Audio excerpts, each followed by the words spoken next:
Ladies and gentlemen, the game of chess has been around for thousands of years. But we don't go through many patches. We don't make any particular updates to the game, so it's actually kind of fascinating that millions of people still enjoy playing. Instead, what chess does is we overhaul games completely. And that's what we've done once again. It's currently May 2024. I like to timestamp these things because you never know. You might be watching this video 30 years from now and the world is in an apocalyptic state, and you come across a chess channel and you're like, wow, look how the world used to be 30 years ago. Anyway, it's currently May 2024, and there is a new type of chess format that Magnus Carlsen, Hikaru Nakamura, Vishwanathan Anand, and Bassem Amin, who's the highest rated player in Africa, and he's actually representing Egypt, they all faced off in this format. It's called Casablanca Chess. And it's called that because they played it in Casablanca in Morocco. And basically, it is a type of format where you start a chess game in a predetermined position. So there's no openings. You're dropped in, like they do in Fortnite, and then you just play. It's a very fascinating format. Hikaru said it was his favorite format in years. So, what am I talking about? Well, it was kind of a recreational event, but we did get Magnus and Hikaru playing against each other, and this is what happened. They started the game right here. They had no control over their openings. The only thing that needed to happen is that the position had to be equal. Obviously, you can't just give one of them, the Morphe game, right? The opera game. So what I'm going to do in this video is I'm going to take you through different games that they played from different positions and starting points and explain to you how they looked and what games they followed. So the very first game that I'm going to show you is Hikaru versus Magnus from this position. And the game that they were supposed to follow was this one. Anatoly Karpov, Garry Kasparov, 1985, the World Chess Championship match. And the way we're going to do this is I'm going to show you the opening, right? So the opening was an e6 Sicilian. It was a Taimanov Sicilian, kind of a Scheveningen setup with d6, e6, maybe knight f6 and a6. And now Karpov played g4 and h4, very aggressive stuff against Kasparov. Kasparov played this 6th rank pawn setup. Bishop e3, a trade, kicking out the queen, and now the bishop coming to e6. Now, it's very interesting to see how the players of the past played compared to the players of the current day. So Karpov back in 1985, 39 years ago, put his knight on d5. Then he put the pawn on c3. Then he traded off the dark squared bishop.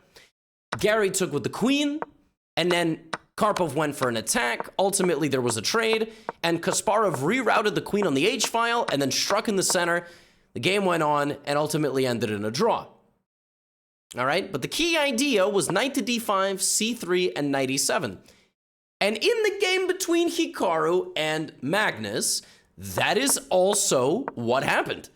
So they actually followed the same position. They actually followed the same position for a while. But in the Karpov game, after knight e7, Kasparov took back with the queen. Very natural move.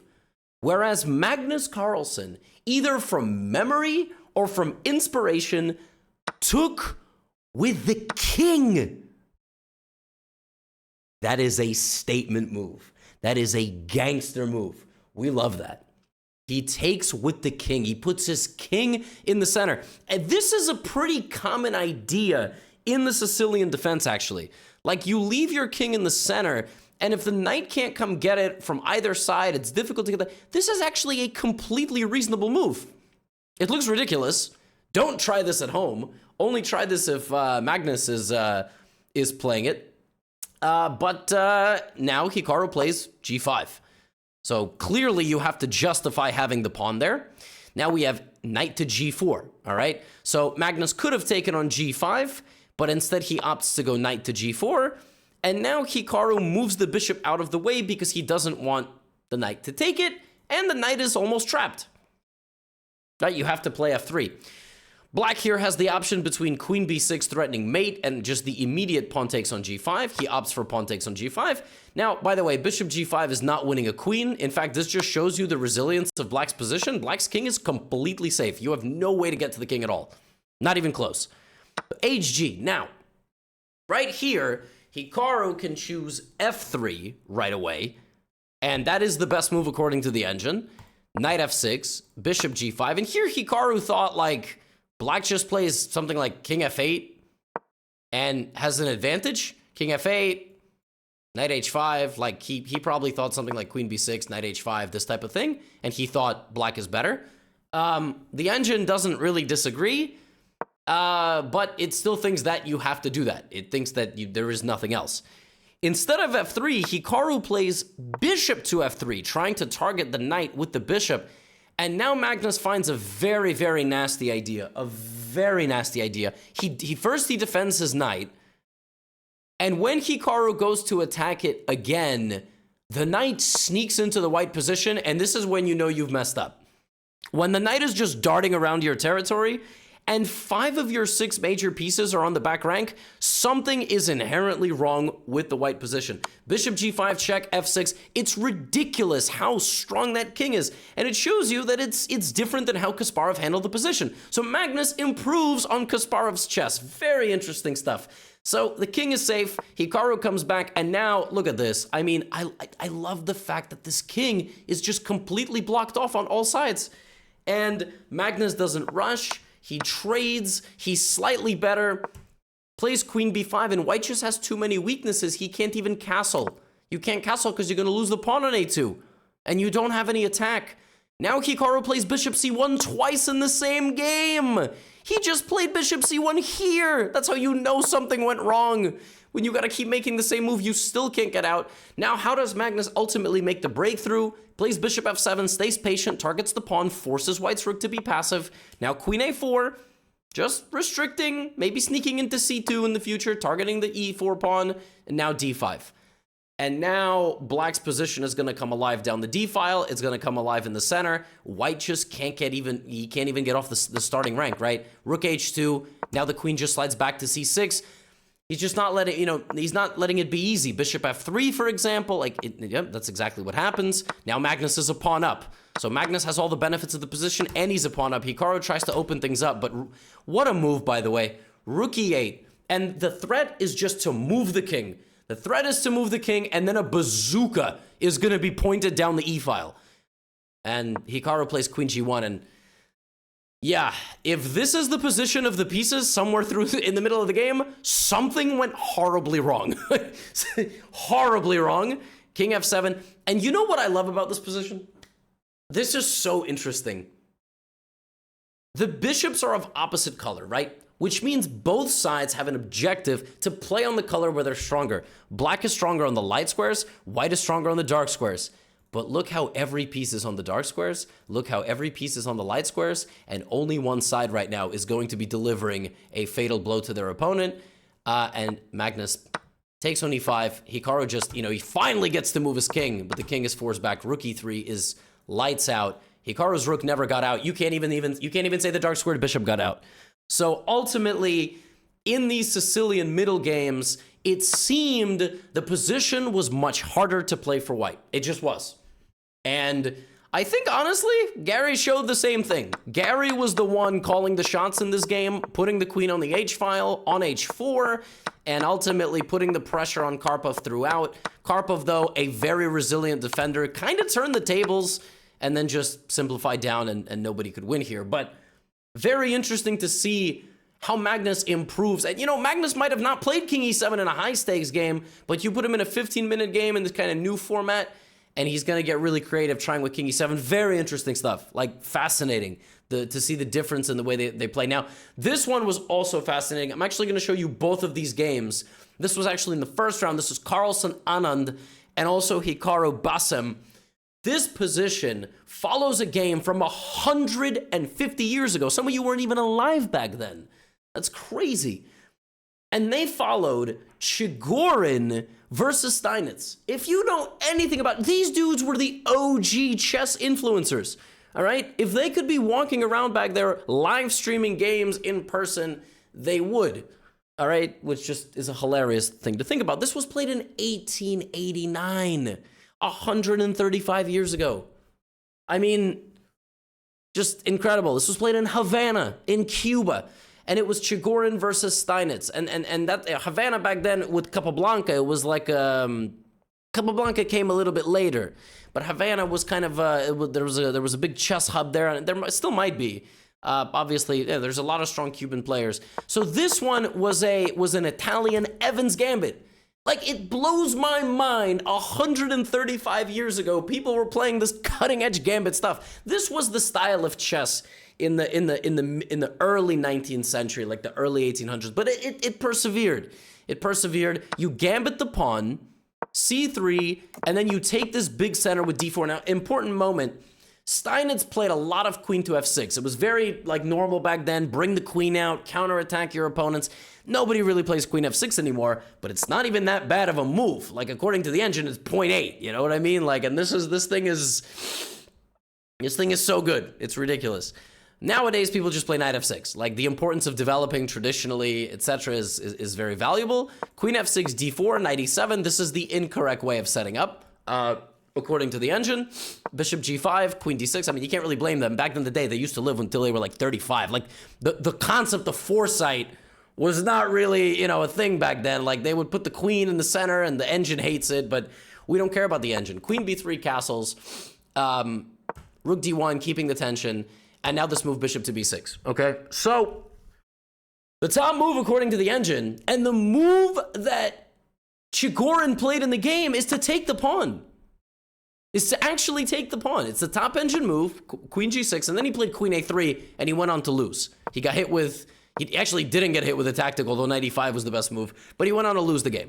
So d5, queen g6, the engine just likes knight b2, and Hikaru said even this position probably is slightly easier to play for black, because black can play things like knight a5, d6, etc. And even though, I mean, it feels like white is a pawn up, white's not. All the pawns are just back here. So it's funny because Hikaru played a move that the engine didn't approve, and so did Magnus. So both guys make a move, and now they have worse evaluations according to white. According to the engine for white, which is hilarious. That the game in 1889 followed the top line of the engine, even though white went on to lose. These guys played a move the engine doesn't like, but might be a little bit easier to understand. So bishop to f1. I mean, look, straightforward concept. You're trying to put a knight on c4 is what you're trying to do. And you're kind of leaving it up to black to decide what to do. So the Hikaru game went like this. Bassam took, and now it's a little too dangerous to take the knight, to take with the knight, because the queen can't protect both knights at the same time. So after take bishop e7, you simply lose material. So instead of that, Bassam played knight g6. Hikaru kept saying putting the queen on g6 is likely the better idea, and it's true. Black should put the queen on g6. And when d5 is played, you got knight d4 ideas, hitting this, trying to remove the guard of that. Now, Bassam went here, Hikaru took the center, gave up another pawn, but then Bassam just blundered knight d4, rook d4. He couldn't, the pressure was a little bit too much, and now a very counterintuitive move, Hikaru plays rook takes, forks the queen and the bishop, and Bassam got both rooks, but in this position, it's actually only white who is happy, because black cannot get off the back rank. Just like the previous game that we saw, Hikaru now plays h4, d5, tries to trap the bishop in the corner, and he basically succeeds. Makes black do this now h5, and yeah, you're just getting in, is what you're doing. Yeah, this is not a pretty picture. You know what I mean? Rook e8, bishop f6 is a beautiful move. If pawn takes this, and that's just mate. Like, there is just no way to stop that. So we get h6, queen f4. It's still coming. Bishop b4, bishop d3. I mean, a beautiful attack. And Hikaru wins the game in style, sacrifices the bishop, queen f6. Bassam resigns because Hikaru is either going to win this back or take this pawn and mate him. What a game, right? So Hikaru got this position, and it wasn't much better. I mean, again, computer is like a very tricky defender. It pushes the pieces back, and it's just not scared. It's very scary, though, to play this position as a human. So Hikaru played bishop to f1, which is inaccurate. Black should go queen g6 and take on d4. And, what did Magnus do? Magnus played knight a3 right away, which is also an inaccuracy, because black can play pawn takes d4. But he can also play knight a5. Now we have queen a4, and here Vichy should have probably taken on d4 and played knight c6. He played knight c6 right away. Magnus went here, and again, you gotta put the queen on g6. So in both games, both players with black did not understand that queen g6 was the optimal position for the queen. To go here, to target everything. By the way, this kind of looks like the Steinitz game, right? It kind of looks like the Steinitz game where he took on e5. So in this game between Magnus and Vishy, Vishy went here. And Vishy got hit with this move, and suddenly things got very unpleasant. He thought he was threatening on f2. He was, but suddenly the queen is stuck in the white position and can't get out. He goes queen b2, rook b1, the queen is trapped. So again, he went queen c5, thinking Magnus had to defend himself, or at the very least play bishop to e3. Not necessary. Rook d5, Magnus invites him in and is like, oh, sorry, you lose the queen now. These positions are so tough to play because you just dropped into them. Queen a3, knight c4, Vishy gives up some material, but Magnus ends the game in style. He sacrifices one rook to damage the position, and then he sacrifices the rook again. So the reason that Vishy didn't take on b6 here is because you would have just taken here. So we have rook b6, and Vishy just didn't want to play this position. Magnus took a knight, a bishop, and is going to take the other knight, and it's just game over. You're not going to win queen and knight versus two rooks. Vishy resigns. And it's funny because both guys did not play what the engine liked, but neither player with black understood that the concept was queen g6. Would have been very interesting to see. Would Magnus and Hikaru have understood that putting the queen on g6 would have been correct? Like I said, in the classic game, in the game from the past, white ultimately did not handle the position correctly, and it was Steinitz who defended, got all his pieces out with black, and then, yeah, just bishop f3. Like, it's crazy back in the day they were hanging pieces. Like, h3 weakens this, and then there's just take, and a pin. I mean, these are, you know, it happens. This is chess back in the 1880s, and yet they were playing moves at the top engine line, right?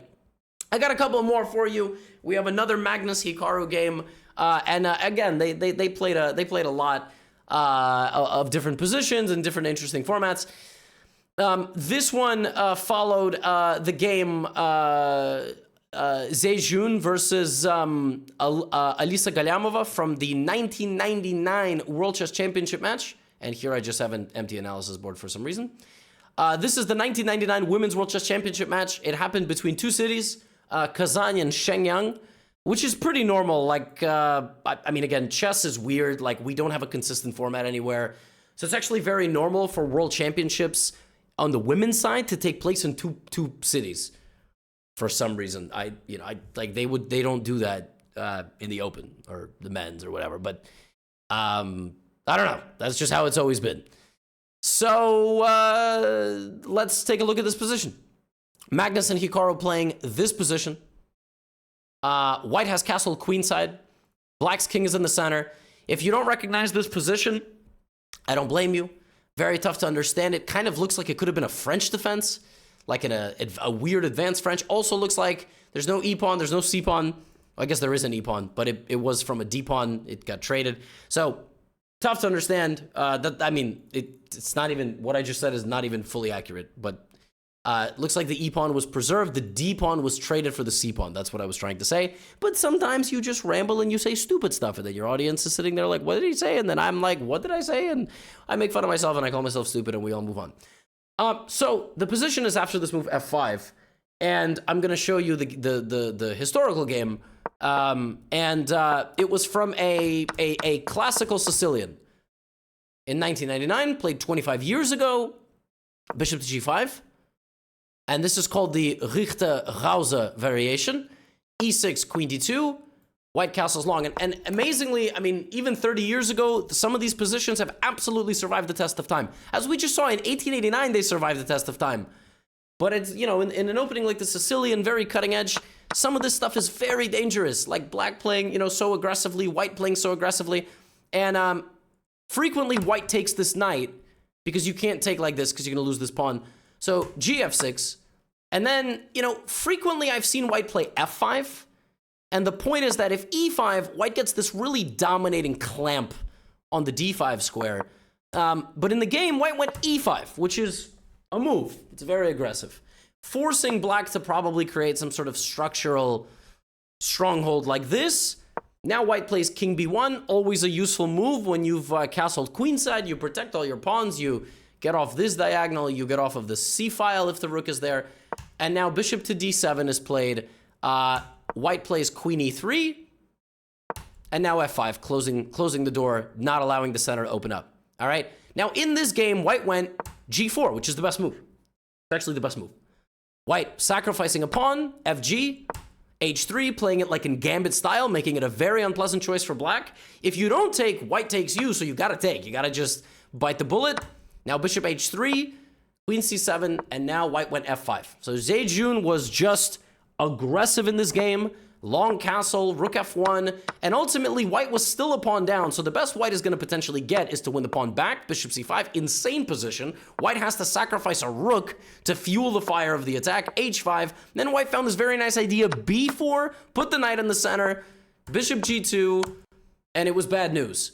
It was a completely winning, dominating attack where all of white's pieces got involved, every single one, and ultimately white took. What a beautiful finish. Discovered attack on the king. Queen is hanging. Bishop is hanging. And if you go here, you get mated down 2 rooks. Queen b7 and you take. So, Galyamova was put under massive pressure in this game with white's attack. And the critical idea is this move, pawn to g4. Now, we have Carlsen versus Hikaru in this position. And we have Bassem versus Vichy.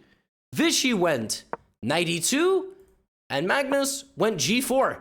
So Magnus finds the critical test of the black position. Now, again, Magnus is known to have a ridiculous memory. So this entire format could literally be cheating for Magnus because he just remembers the moves. Like, there is a chance Magnus remembered the analysis of this game, Karpov-Kasparov 1985, because he's a demon. Like, he's just, like, it's just, what are you going to do if a guy has a ridiculous memory? Or he found it on his own, right? He did spend about 2 minutes, and he found this concept of g4. It's a very natural concept. It is the only pawn break in the position that makes sense. If white plays a4, he should be stoned to death, frankly. Yeah, we're not going to get Magnus playing h5. So, rather, h5, a4. So, g4, right? Now, Hikaru takes, because frankly, if you don't take, you're going to get destroyed. And now we have this move h3. So, let's see. Will Hikaru take on h3? Yes. He's up for a fight. He understands the demands of the position. All right? Magnus takes with the rook. So, that is not what was played in the historical game. In the historical game, white went bishop takes h3. Both moves are liked by the engine, but actually rook h3 slightly preferred. So, yeah, unfortunately, Magnus is improving over the previous game. Queen c7. You see, Hikaru knows Magnus is coming in here, and f5 is a very key idea. So, queen g1, all right? There is Magnus infiltrating. Hikaru knows he's going to have to do something right here, right now. He counterattacks with this move b4. I mean, to be honest with you, he doesn't have a whole lot else. Now, we have queen g7. Magnus abandons the knight on c3. For good reason, he's going to win the rook. Rook f8. Now the knight comes back to e2. Now Hikaru has a massive decision. He could either castle long, which is actually the top line of the computer. I know black got mated in the stem game from 25 years ago. That's a very different position. He plays rook c8, though. And now, apparently, because black's king is going to be stuck in the center, he's worse. And so what Magnus does is he puts the knight on d4, and then he simply takes his pawn back. And that, I guess, was inaccurate. He should have just gone here first. And then if the bishop went to c5, he should have put the knight on c1. That was kind of getting into the essence of the position. He put the knight on d4, and this trade of bishop for knight is not great for white to sustain his advantage because black activates on the queen side. Rook back to d1, and here comes Hikaru with the counterplay. Giving up the pawn on a6 completely, which Magnus takes. Now rook a8. White is winning. The Magnus is beating Hikaru in Casablanca chess 2 times in a row. The bishop is hanging. The winning move here for white is queen g7, and I think Hikaru must have missed this concept. You can't take. You can't take the bishop because rook h8. And after you got to take, otherwise you lose. There is queen f6 here and rook h1, and you're getting mated. The only way you don't get mated is by putting the bishop over here, and then I go b3. I'm going to win the bishop, and I'm going to checkmate you. So you're going to lose you're going to lose your bishop here. Hikaru plays bishop c6. Rook h8. Magnus rushes It was better for him to bring the bishop back for some reason. To just wait. The winning move here is bishop f1, and the constant threat of rook to h8 makes the position undefendable for black, apparently. So this is a very important lesson in the threat is more powerful than the execution, because Magnus executes the threat, but it's too fast. And actually where the king is now is fine. Magnus comes back to f6. This was all part of the plan. Takes on f7, takes on e6, and he might be winning. He might be winning with queen e7, king a8, and literally just taking this pawn. But he doesn't go for that. He goes completely low risk. He plays queen f8 check, and he repeats the position. And this is actually how he clinched the tournament victory. So this was the last round of the event, and he won the tournament with, I mean, obviously he did. What else did we expect? With 4.5 out of 6, I believe. And he could have, however, played for a win. In this position, he could have taken on b4, and he would have had 4 pawns for the bishop. I'm not sure what he didn't like about this position. Maybe he didn't see a very clear win, but after something like queen f8, king b7, yeah, I mean, you know, there is a chance white can lose somehow, but maybe there's queen f3, queen e2, these types of things. But, okay, that he opts to repeat the position, and ultimately the game ends in a draw. He was winning, though. He was winning, and this attack did prove to be successful because he found this concept of g4, the same concept that Zejun found in her game. I think it's technically pronounced Junxie. I think technically that's how we would pronounce it. Now, one final game, and then you are free to go. Anand did not play. Where are the timestamps? Where's the clock? Whatever. Knight e2 is what he went for, and he prepared the move g4, which Bassam did not stop. Bassam should have played h5, but now g4, and actually in this position, he executed most of the right plans, but unfortunately, Vishy still got to get going. He got in with his rook, he got in with his queen, and Bassam should have been a little bit more aggressive here, playing a little bit more ambitiously with bishop c5. Instead, he went back and sort of said, you know what, Vishy, you can take my pawn, but now I go queen f2 and life is good. It's not good. It's not good. You needed to respect these pieces, just like how in the stem game, the pieces came alive when the position opened up. By going here, Bassam got his queen locked out of the position, and Vishy just does what Vishy does best, bulldozing the position. Knight takes e6. That is a fork. You can't take because the queen covers mate, so bishop a6 is checkmate in 2. So in the game, we have queen e5, and now bishop a6 check, king b8, and he just takes on f8. If you take, I win the bishop, and I mate you on the next move. If you don't take, I'll mate you. I'm also threatening this. Bassam resigns. It was close. It was a tense game, but he just made the wrong decision. He put his queen in the territory, and now he's completely lost because the queen is locked out. Now, obviously, Bassam was in a tough spot. You know, he was the representative, obviously, of Egypt and of the African continent in chess. But this was a tough field. Magnus and Hikaru, and also Vishy Anand, you know, legend of the game. But he put up a fight. He made some draws. He lost some games. It's life, and it was a very interesting format. Let me know what you think about it, honestly, in the comments. Obviously, I feel like this is not a perfect format, in the sense that, you know, if people know games, very historical games, and they analyze them previously, and, you know, they know what's going to happen, it could be problematic. But I find it fascinating, and it's so cool to see how games were played 20 years ago, 50 years ago, 140 years ago. It's a very interesting format. Magnus wins. Hikaru gets second, beating out Vishy by half a point. Bassam fourth, but that's life. He was the underdog. I don't know if we count this as an official tournament win for Magnus, but yeah, a new format of chess. Now get out of here.